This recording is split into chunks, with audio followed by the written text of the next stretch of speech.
তানভীরের তালে তালে মাহমুদুল্লাহ রিয়াদের উদযাপন। দুর্বার রাজশাহীর হয়ে ইয়াসির রাব্বি, জিশান আলমদের ক্যামিও। ধীর গতির ব্যাটিং এনামুল হক বিজয়ের। ওদিকে বরিশালের হয়ে শাহিন শাহ আফ্রিদির কিপটে বোলিং। দুর্দান্ত বোলিংয়ে বড় পুঁজি পেতে দেননি বিজয়দের। সোমবার বিপিএলে দিনের দ্বিতীয় ম্যাচে মুখোমুখি হয় দুর্বার রাজশাহী ও ফরচুন বরিশাল। টস জিতে আগে বোলিংয়ের সিদ্ধান্ত নেন বরিশাল অধিনায়ক তামিম ইকবাল খান। রাজশাহীর হয়ে ইনিংস শুরু করেন জিশান আলম ও মোহাম্মদ হারিস। ইনিংসের চতুর্থ ওভারে বরিশালের হয়ে প্রথম উইকেট তোলেন তানভীর ইসলাম। স্পিনার তানভীর উপড়ে ফেলেন হারিসের স্টাম্প। সিনিয়র মাহমুদুল্লাহ রিয়াদও তানভীরের ট্রেডমার্ক উদযাপনে মাতোয়ারা তখন।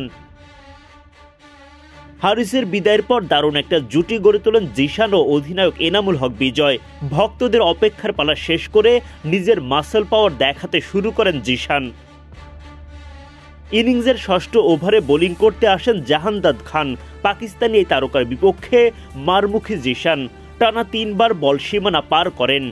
জিশানের 2 ছক্কা 1 চার ও বিজয়ের 1 বাউন্ডারিতে ওই ওভারে রাজশাহী তোলে 21 রান।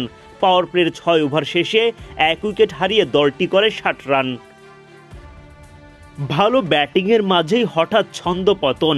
ফাহিম আশরাফের বলে কুপকাত জিশান আলম। উইকেটের পেছনে প্রীতম কুমারের হাতে ক্যাচ দিয়ে বিদায় নেন তিনি। 27 বল খেলে সমান 3টি করে 4 ছক্কায় করেন 38 রান। 10 ওভারের মধ্যে 2 ওপেনারকে হারিয়ে রাজশাহীর সংগ্রহ তখন 86 রান। ইয়াসির রাব্বিকে সাথে নিয়ে লড়াই চালিয়ে যান বিজয়। উইকেটে সেট হওয়ার পর রাব্বি ক্রমেই বাউন্ডারি হাঁকানোর দিকে মনোযোগ বাড়ান। তাতে রাজশাহী রানের চাকা হয়ে ওঠে আরও সচল। 15 ওভার শেষে তাদের রান গিয়ে দাঁড়ায় 133। রাব্বির দৌড় অবশ্য থামিয়ে দেন শাহিন শাহ আফ্রিদি। এলবিডব্লিউর ফাঁদে ফেলে তুলে নেন তার উইকেট। রিভিউ নিয়েও হয়নি রক্ষা। 23 বলে 2 চার ও 3 ছক্কায় রাব্বি করেন 37 রান। Strike rate 160। শাহিনের বলেই উইকেট হারান এনামুল হক বিজয়। শেষ পর্যন্ত বাকিরা লড়াই করলেও বড় পুঁজি আর পাওয়া হয়নি রাজশাহীর।